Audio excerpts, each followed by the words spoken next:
Hi. നമുക്കറിയാം, ഇപ്പോൾ business തുടങ്ങിയ കാലം മുതൽ തന്നെ, അതായത് പണ്ട് കാലം മുതൽ തന്നെ എന്താണ് നമ്മളെ മാർക്കറ്റിംഗ് എന്ന് പറഞ്ഞൊരു സംഭവമുണ്ട്. അത് പിന്നീട് കാലഘട്ടം മാറുന്നതിനനുസരിച്ച് പല രീതിയിലുള്ള മാറ്റങ്ങളിലൂടെ കടന്നു വന്നതിന് ശേഷം ഇന്നിപ്പോൾ അതൊരു ഡിജിറ്റൽ മാർക്കറ്റിങ്ങിൻ്റെ ഒരു കാലഘട്ടത്തിൽ എത്തി നിൽക്കുകയാണ്. പക്ഷെ അന്ന് മുതലും ഉള്ളൊരു കാര്യമാണ് ബിസിനസ് മാർക്കറ്റിങ്ങിൽ രണ്ട് തരത്തിലുള്ള ഒരു മാർക്കറ്റിംഗ് ഉണ്ട്. അതായത് ഒന്ന് B2B മാർക്കറ്റിങ്ങും അതേപോലെ തന്നെ B2C മാർക്കറ്റിംഗ് എന്ന് പറയുന്നത്. അതായത് അറിയാം, B2B എന്ന് പറയുമ്പോൾ ഒരു ബിസിനസ്സിൽ നിന്ന് വേറൊരു ബിസിനസ്സിലേക്ക് നമ്മൾ സർവീസ് അല്ലെങ്കിൽ എന്തെങ്കിലും തരത്തിലുള്ള പ്രൊഡക്റ്റോ എന്ത് ചെയ്യുന്നതാണ് മാർക്കറ്റ് ചെയ്യുന്ന ഒരു രീതിയാണത്. ഇനി B2C ആണെന്നുണ്ടെങ്കിൽ നമ്മൾ ബിസിനസ്സിൽ നിന്ന് ഡയറക്റ്റ് നമ്മൾ എന്ത് ചെയ്യുന്നു, കസ്റ്റമേഴ്സിലേക്ക് നമ്മുടെ പ്രൊഡക്റ്റ് അല്ലെങ്കിൽ സർവീസ് എത്തിക്കുന്ന ഒരു പ്രോസസ്സാണ് എന്ത് ഈ B2C എന്ന് പറയുന്നത്.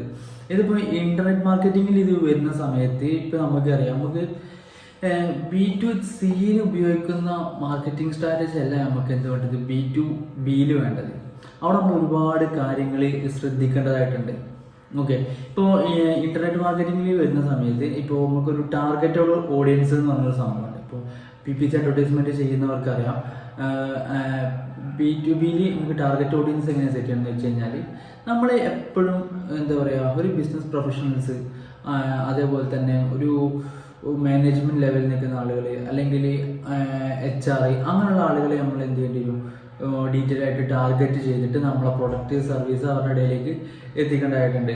എന്നാൽ നമുക്ക് എന്ത് ചെയ്യാൻ പറ്റും, B2Cയിലേക്ക് വരുന്ന സമയത്ത് നമുക്ക് ഓരോ ആളുകളുടെയും അവരുടെ ബിഹേവിയർ അനുസരിച്ചിട്ട് നമുക്ക് എന്ത് ചെയ്യാൻ പറ്റും, ടാർഗറ്റ് ചെയ്യാനായിട്ട് പറ്റും. അതിലിപ്പോൾ അത് പറയുന്നത് വലിയൊരു മാർക്കറ്റാണ്. ഇപ്പോൾ B2C എന്ന് പറയുന്നത് അവിടെ നമുക്ക് ഇപ്പോൾ ഒരു എക്സാമ്പിൾ പറയുകയാണെങ്കിൽ, ഇപ്പോൾ നമുക്കൊരു വാഹനമാണ് നമ്മൾ വിൽക്കുന്നത്. അപ്പോൾ വാഹനം വാങ്ങിക്കാൻ വേണ്ടിയിട്ട് ഒരുപാട് ആളുകൾ എന്താണ് ഇന്ന് നമ്മുടെ മാർക്കറ്റിലുണ്ട്. അതൊരു വലിയൊരു മാസ് മാർക്കറ്റാണ്. ഓക്കെ, അപ്പോൾ അവിടെ നമുക്ക് ടാർഗറ്റിങ് വളരെ എളുപ്പമായിരിക്കും. എന്നാൽ ഒരു B2B എന്ന് പറയുന്ന സമയത്ത് നമുക്ക് എന്താണ് കുറച്ചും കൂടെ ലിമിറ്റഡ് ഓഡിയൻസ് ആണ്, അതായത് വളരെ ചെറിയൊരു മാർക്കറ്റാണ്. അവിടെ നമ്മൾ ടാർഗറ്റിങ് ചെയ്യുന്നതിൻ്റെ ഒപ്പം തന്നെ നമ്മൾ എന്ത് ചെയ്യണം, പ്ലാറ്റ്ഫോമും കൂടെ നമ്മൾ പെർഫെക്റ്റ് ആയിട്ട് തിരഞ്ഞെടുക്കേണ്ടതായിട്ടുണ്ട്. അപ്പോൾ അതിന് പറ്റിയിട്ടുള്ള കുറച്ച് പ്ലാറ്റ്ഫോംസ് ഏതൊക്കെയാണെന്ന് അറിയാം. ഇപ്പോൾ B2Bയിലേക്കാണെന്നുണ്ടെങ്കിൽ ലിങ്ക്ഡിനാണ് ഏറ്റവും ബെസ്റ്റ് എന്ന് പറയാമല്ലോ. ലിങ്ക്ഡിൻ വഴി നമ്മൾ മാർക്കറ്റിംഗ് ചെയ്യുമ്പോൾ വളരെ നല്ലൊരു റിസൾട്ട് നമുക്ക് കിട്ടും. പിന്നെ അതേപോലെ SEO, പിന്നെ സെർച്ച് എഞ്ചിൻ മാർക്കറ്റിംഗ്, ഇതുപോലുള്ള കാര്യങ്ങളൊക്കെ ശ്രദ്ധിക്കണം. കാരണം ഇതിൽ SEO നമ്മൾ പറയാനുള്ള കാരണം എന്ന് വെച്ച് കഴിഞ്ഞാൽ, SEO എന്ന് പറഞ്ഞു കഴിഞ്ഞാൽ നമുക്ക് ഓർഗാനിക്കായിട്ട് ലീഡ്സ് വരുന്ന ഒരു മാർക്കറ്റിംഗ് രീതിയാണ് SEO എന്ന് പറയുന്നത്, സെർച്ച് എഞ്ചിൻ ഒപ്റ്റിമൈസേഷൻ എന്ന് പറയുന്നത്. അതിൽ നമുക്ക് ഇപ്പോൾ ഏതൊരു ബിസിനസ് ഓണേഴ്സ് ആണെന്നുണ്ടെങ്കിലും ഇപ്പോൾ ഒരു ഇന്റർനെറ്റിൽ സെർച്ച് ചെയ്യാൻ ഉപയോഗിക്കുക ഗൂഗിളാണ്. അപ്പോൾ നമ്മൾ ഈ സെർച്ച് എഞ്ചിൻ ഒപ്റ്റിമൈസേഷൻ ചെയ്ത് കഴിഞ്ഞ് കഴിഞ്ഞാൽ നമുക്ക് ഇപ്പോൾ ഏതെങ്കിലും ഒരു ബിസിനസ് ഓണറിന് നമ്മളെ പ്രൊഡക്റ്റ് അല്ലെങ്കിൽ സർവീസ് ആവശ്യമുണ്ട്. അപ്പോൾ അവർ ഗൂഗിളിലാണ് സെർച്ച് ചെയ്യാം. അപ്പോൾ അവർ നമ്മളെ പ്രൊഫൈൽ കണ്ട് ഒരു ഇഷ്ടപ്പെട്ട ഒരു ഡാറ്റ നമ്മൾ കോൺടാക്ട് ചെയ്യാനുള്ള ചാൻസ് SEO ചെയ്താൽ വളരെ കൂടുതലാണ്. പിന്നെ അതേപോലെ തന്നെയാണ് ഈ ഗൂഗിളിൻ്റെ തന്നെ SEM, സെർച്ച് എഞ്ചിൻ മാർക്കറ്റിംഗ് നമുക്ക് ചെയ്താലും സെയിം ബെനിഫിറ്റ് തന്നെ ഉണ്ടാവുക, പക്ഷേ കുറച്ച് ഫാസ്റ്റ് ആയിട്ടുള്ളൊരു ബെനിഫിറ്റ് നമുക്ക് ഉണ്ടാവും. ഓക്കെ, പിന്നെ അതേപോലെ ഇപ്പോൾ B2Cയിലേക്ക് വരുന്ന സമയത്ത് അവിടെ നമ്മൾ മാക്സിമം ഉപയോഗിക്കേണ്ടത് സോഷ്യൽ മീഡിയ മാർക്കറ്റിംഗ് ആണ്. ഇപ്പോൾ ഒരുപാട് വലിയ ഓഡിയൻസും അതേപോലെ തന്നെ ഒരുപാട് ആളുകളുള്ള ഒരു മാർക്കറ്റാണ് B2C എന്ന് പറഞ്ഞാൽ, അവിടെ നമ്മൾ സോഷ്യൽ മീഡിയ നല്ല രീതിയിൽ യൂസ് ചെയ്താൽ നമുക്ക് എന്തെങ്കിലും പറ്റും, നല്ല രീതിയിലുള്ള സെയിൽസ് കൊണ്ടുവരാനായിട്ട് സാധിക്കും. ഓക്കെ, അതിനായിട്ട് ഇപ്പോൾ നമുക്ക് ഇൻസ്റ്റാഗ്രാം ഉപയോഗിക്കാം, ഫേസ്ബുക്ക് ഉപയോഗിക്കാം, പിന്നെ അതിൽ തന്നെ ഇൻഫ്ലുവൻസർ മാർക്കറ്റിംഗ് ഉണ്ട്. അപ്പോൾ അത് എല്ലാം യൂസ് ചെയ്യാം. ഓക്കെ, ഈ സോഷ്യൽ മീഡിയയിൽ ഇപ്പോൾ ഇൻഫ്ലുവൻസേഴ്സ് ഒരുപാടുണ്ട്. അപ്പോൾ അവരെ വെച്ചിട്ടൊക്കെ നമുക്ക് എന്ത് ചെയ്യാം, മാർക്കറ്റിംഗ് ചെയ്യാനായിട്ട് പറ്റും. ഇതിന് B2Cയിൽ വരുന്ന സമയത്ത് നമ്മളവിടെ ക്രിയേറ്റ് ചെയ്യേണ്ട കണ്ടന്റ് കാര്യങ്ങൾ എന്ന് പറഞ്ഞു കഴിഞ്ഞാൽ മെയിനായിട്ട് വേണ്ടത് എൻ്റർടൈൻമെൻ്റ് ആണ്. സോഷ്യൽ മീഡിയ ഒരു എൻ്റർടൈൻമെൻറ്റ് പ്ലാറ്റ്ഫോമാണ്. അതിൽ ആളുകൾ വരുന്നത് തന്നെ ഒരു എൻ്റർടൈൻമെൻറ്റിന് വേണ്ടിയിട്ടാണ്.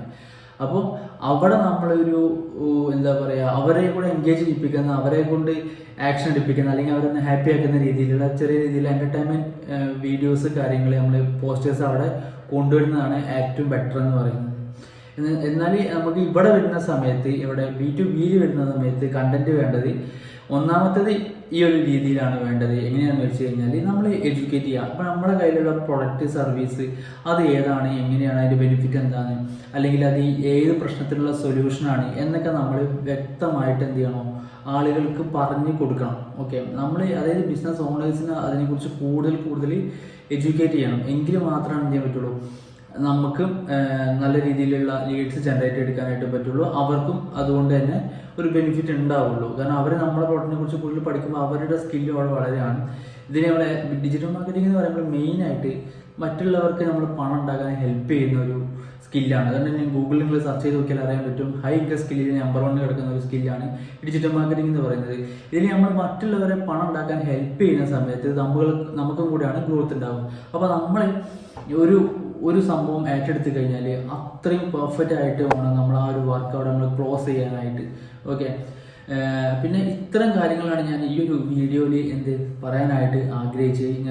അപ്പോൾ വീഡിയോ ഇഷ്ടമായിട്ടുണ്ടെന്നുണ്ടെങ്കിൽ എന്ത് ചെയ്യുക, ഒന്ന് ലൈക്ക് ചെയ്യുക, നിങ്ങൾ അതേപോലെ നിങ്ങളുടെ ഫ്രണ്ട്സിനൊക്കെ ഒന്ന് എന്ത് ചെയ്യുക, ഷെയർ ചെയ്ത് കൊടുക്കുക. പിന്നെ നിങ്ങളുടെ ചാനലൊന്ന് സബ്സ്ക്രൈബ് ചെയ്ത് വെക്കുക. ഓക്കെ, പിന്നെ പുതിയൊരു വീഡിയോ ആയിട്ട് നമുക്ക് എന്ത് ചെയ്യാം, വീണ്ടും കാണാം. Okay, by.